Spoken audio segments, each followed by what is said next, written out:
Hello, geometry students. Here's your lesson for section 7-5, using proportional relationships. Missy McCarthy, Okemos High School math instructor. In this lesson, we'll use ratios to make indirect measurements, and we'll use scale drawings to solve problems. So first of all, we ask the question of what is an indirect measurement? An indirect measurement is any method that uses formulas, similar figures, and or proportions to measure an object.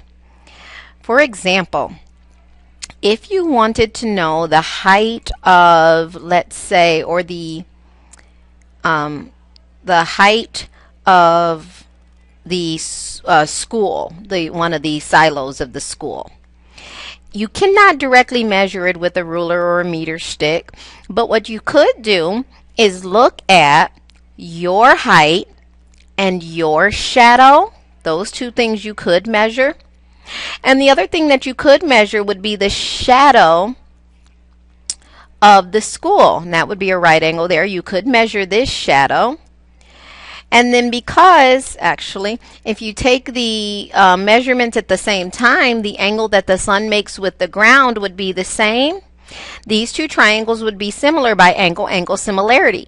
So if you know your shadow and your height, and so I'm going to put shadow 1 and height 1, and shadow 2, you can find height 2 by using proportions of these similar triangles, and that would be an example of indirect measurement. So if we look here, we can use indirect measurement to help Tyler find the height of the telephone pole. He measured the pole's shadow and his own shadow, and then made the diagram that we see. What's the height of the pole? So we're looking for the height of the pole. So if we look here, we see that he is 5 feet and 9 inches. And so I'm going to convert the whole thing to feet. 9 inches would be 9 out of 12, so it would be 3/4. So his height is 5.75 feet. And I guess we don't have to write the units, but it's 5.75 feet. And then his, to the height of the pole, which is h, and then his shadow is 7 point, it would be 8 out of 12. 8 out of 12, which is, a 4 goes into both of those, so 2 out of 3, which is 0.66. I'm going to have to round there. Okay, so that would be the shadow of Tyler. And then the shadow of the pole would be 38 4/12, which is 1/3, so 38.33 approximately. So we use the fact that these are similar figures in order to set up a proportion. Then we can cross multiply. 7.66h is equal to whatever 5.75 times 38.33 is. And then you can solve and figure out the height of the pole.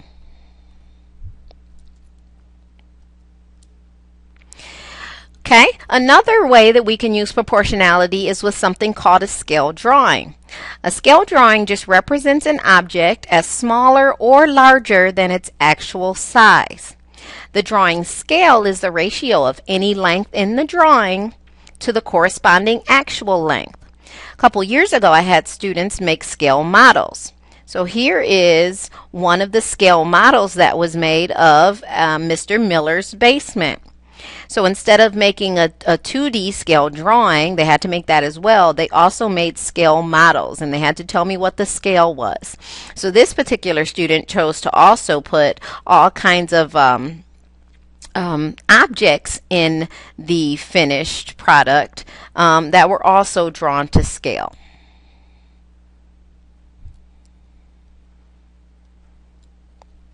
Okay, so we can use a scale drawing, or a map is also an example of a scale drawing, to help Kristen find the distance between Madison and Warsaw. So we have the fact that she measured the distance on a map from Madison to Warsaw, and she got 11 1/8 inches. And then the scale of this map says that for every 1 inch, is going to represent 13 miles. So we can set up a proportion to find the actual distance. We can say 11 1/8 inches on the map is to X miles, just as 1 inch on the map is to 13 miles. So inches is to miles, just as inches is to miles. Then you can cross multiply, and X would be equal to 13 times 11 1/8. And again, we were looking for the actual distance, so that would end up being in miles. So this is actually the scale that you were given, and you can use that scale to write a proportion and find the distance without directly measuring it. Okay, now we're going to examine what happens when you have perimeters of similar figures. So if we look at these two triangles here, we're told that triangle ABC is similar to triangle DEF. So if we were to find the similarity ratio between these two, the similarity ratio is the ratio of any of the sides. Any of the corresponding sides, excuse me. So I would say 4 to 8, or 3 to 6, or 5 to 10, but they're all the same. We can do 3 to 6, which is the same as 4 to 8, which is the same as 5 to 10, and our similarity ratio ends up being 1/2. Now, if we were to find the perimeter, which is the distance around, and I don't like that, sorry, perimeter of triangle ABC, we find that that perimeter is 3 plus 4 plus 5, which is 12. If we were to find the perimeter of triangle DEF, it would be 8 plus 6 plus 10, which is 8 plus 6 is 14, it's 24. So the ratio of the perimeters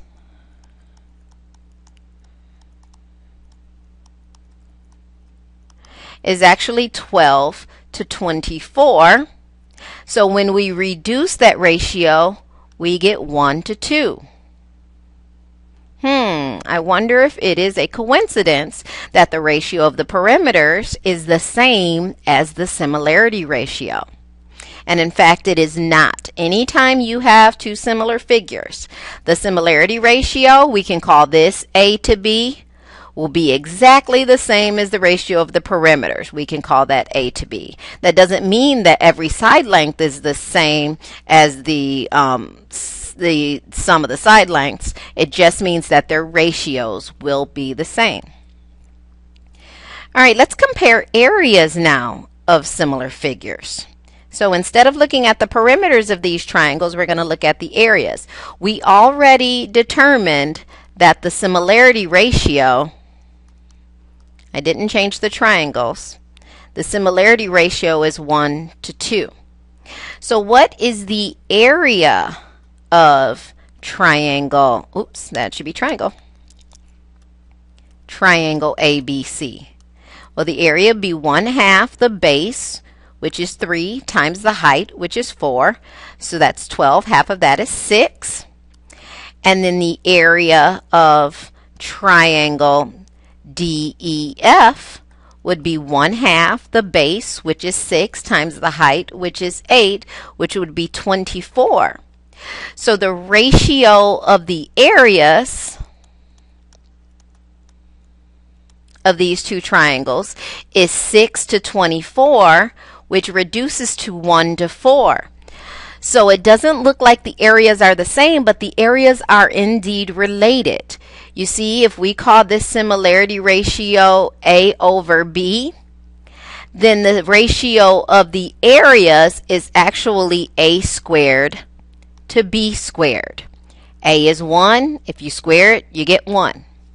B is 2. If you square it, you get 4. So the similarity ratios are the same as the ratios of the perimeters, but the ratio of the areas is the square of the similarity ratios.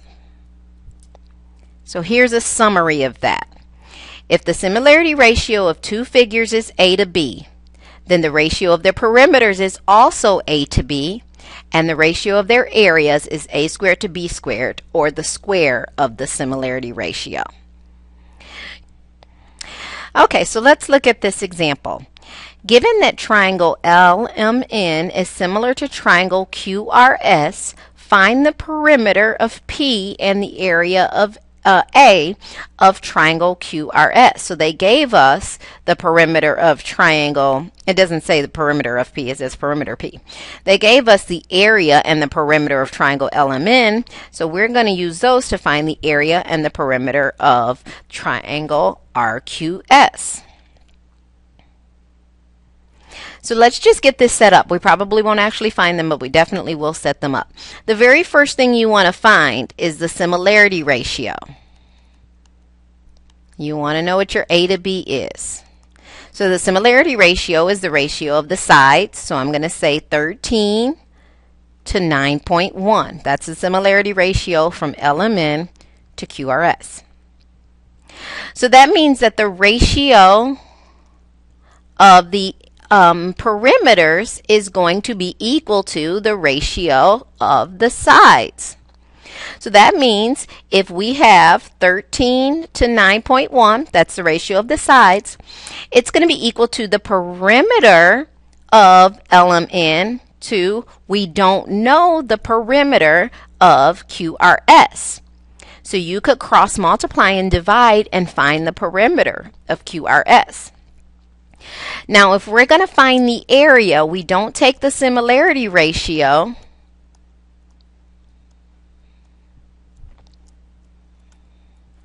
We take the square of the similarity ratio. So we would do 13 squared over 9.1 squared, and that would be equal to 60 over A. So it's the square of A and B equals the ratio of the areas. So then once you square these, you could cross multiply and divide and find A. Okay, rewatch any parts and try some example problems. It's a good idea to print off the Know It notebook and try some problems there. If you're watching on YouTube, feel free to type some questions.